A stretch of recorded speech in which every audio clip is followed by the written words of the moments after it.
여러분, 이렇게 흔들리는 세상 속에서 우리는 대체 무엇을 붙잡고 살아가야 할까요? 오늘은 히브리서 6장을 통해서 어떤 폭풍우 속에서도 우리를 굳건히 지켜주는 희망의 닷, 바로 하나님의 깨어지지 않는 약속에 대해 함께 깊이 이야기 나눠보려고 합니다. 자, 그럼 이 희망의 닻이 어떻게 만들어졌는지 한번 그 여정을 따라가 볼까요? 우선 닻이라는 이 강력한 비유부터 시작해서요. 그 뿌리가 되는 아브라함의 이야기로 거슬러 올라가 볼 겁니다. 그리고 이 약속이 얼마나 튼튼한지 변할 수 없는 두 가지 기둥을 통해 확인하고요. 마지막으로 이 모든 게 예수님을 통해 지금 우리에게 어떻게 연결되는지 살펴볼 겁니다. 네, 첫 번째 이야기입니다. 바로 우리 영혼의 닻이 되어주는 소망에 대한 이야기죠. 한번 스스로에게 물어보시면 어떨까요? 이렇게 앞날을 알 수 없는 세상에서 여러분은 대체 어디에서 희망을 찾으시나요? 사실 이건 우리 모두의 질문이죠. 히브리서는 바로 이 부분에 대해서 아주 강력하면서도 구체적인 이미지를 딱 제시합니다. 그러니까 우리의 소망이 그냥 잘 되겠지 하는 그런 막연한 기대가 아니라는 거예요. 영혼을 위한 닷 같다고 말하거든요. 아주 튼튼하고 견고하게 말이죠. 그럼 이런 생각이 들죠. 아니, 이 닷은 대체 뭘로 만들었길래 이렇게 믿을 만하다는 걸까? 그 답을 찾으려면요, 시간을 거슬러 올라가야 합니다. 수천 년 전 한 사람의 이야기로 말이죠. 네, 바로 믿음의 조상 아브라함이죠. 우리가 가진 희망의 뿌리를 찾아가 보면 바로 이 아브라함에게 주어졌던 하나님의 약속에서부터 시작됩니다. 정말 가장 힘든 믿음의 시험을 통과한 아브라함에게 하나님이 약속을 주셨어요. 근데 이게 그냥 한 번 하고 끝난 게 아닙니다. 여러 번 반복해서 확인시켜 주셨고, 심지어 아들 이삭, 손자 야곱에게까지 이어지는 정말 거대한 언약이 된 거죠. 여기서 우리가 진짜 주목해야 할 건요, 이 약속의 스케일이 어마어마하다는 거예요. 그냥 영적으로 복받을 거야, 이런 차원이 아니고요. 실제로 밟고 설 땅, 그리고 하늘의 별처럼 많은 자손들, 그러니까 눈에 보이는 현실적인 번영까지 다 포함하는 그런 총체적인 약속이었던 겁니다. 그런데 여기서 진짜 놀라운 점이 있어요. 하나님은 약속만으로도 사실 충분하잖아요. 그런데 거기서 멈추지 않으셨다는 겁니다. 이 약속이 반드시 이루어진다는 걸 확실하게 보여주시려고 한 걸음 더 나아가셨어요. 생각해보세요. 하나님보다 더 위대한 존재가 없잖아요.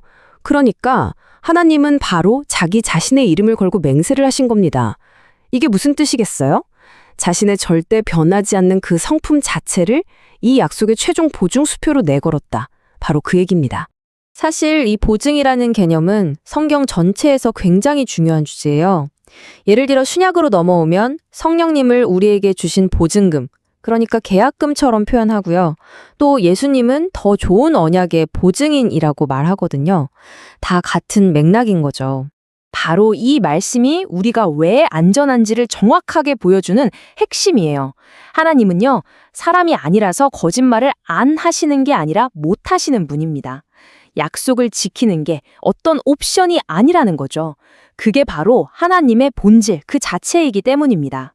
자, 이제 히브리서 저자는 이 모든 내용을 하나로 모아서 아주 중요한 결론을 내립니다. 뭐냐 하면 우리의 이 안전함, 이 소망은 하나님이 절대로 거짓말하실 수 없는 두 가지 변치 않는 사실 위에 굳건하게 서 있다는 겁니다. 자, 그 두 가지가 뭘까요? 네, 바로 이 두 개의 기둥이에요. 첫 번째 기둥은 하나님의 약속 그 자체, 그리고 두 번째 기둥은 그 약속을 도장 찍듯이 확증하는 하나님의 맹세입니다. 그러니까 약속의 맹세까지 더해진 거죠. 이 두 가지 변할 수 없는 기둥이 합쳐져서 우리 소망의 기초가 되는 겁니다. 정말 흔들릴 수가 없겠죠? 자, 그럼 이제 이런 질문이 생기죠. 알겠다. 근데 그건 수천 년 전 아브라함 이야기인데 그게 지금의 나랑 도대체 무슨 상관이지? 히브리서는 이 지점에서 아주 중요한 이야기를 합니다. 이 희망의 닻이요, 우리가 사는 이 땅이 아니라 전혀 다른 곳에 단단히 고정되어 있다고 말이죠. 그곳이 어디냐? 바로 휘장 안입니다. 하나님의 임재가 가득한 곳이죠. 옛날 성전을 생각해보면 이 휘장이라는 건 두꺼운 커튼 같은 건데 인간과 거룩한 하나님 사이를 가로막는 장벽이었어요. 그래서 오직 대제사장만, 그것도 1년에 딱 한 번만 들어갈 수 있었던 그런 곳입니다. 그런데 예수님께서 우리의 영원한 대제사장이 되셔서 그 휘장 안으로 단번에 들어가셨어요. 그리고 그 장벽을 완전히 허물어 버리셨습니다. 우리보다 먼저 길을 내신 선구자가 되신 거죠. 그래서 이젠 우리 모두가 그 길을 따라 하나님 앞에 직접 나아갈 수 있게 된 겁니다. 바로 그렇기 때문에 우리 희망에 닫힌 이 세상이 아니라 저 하늘의 성소, 하나님의 임재 바로 그 한가운데에 깊숙이 내려져 있는 겁니다. 이게 정말 핵심이에요, 여러분. 우리의 희망은 오늘 좋았다가 내일 나빠지는 내 감정이나 시시때때로 변하는 상황에 달려있는 게 아니라는 겁니다.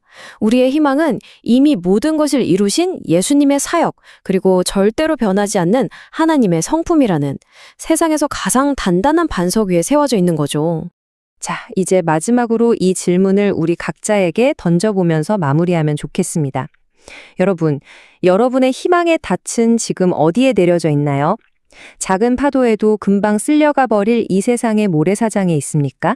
아니면 어떤 폭풍우가 몰아쳐도 끄떡없는, 영원히 변치 않는 하나님의 임재라는 반석 위에 단단히 내려져 있습니까? 주께서 사랑으로 부르셨네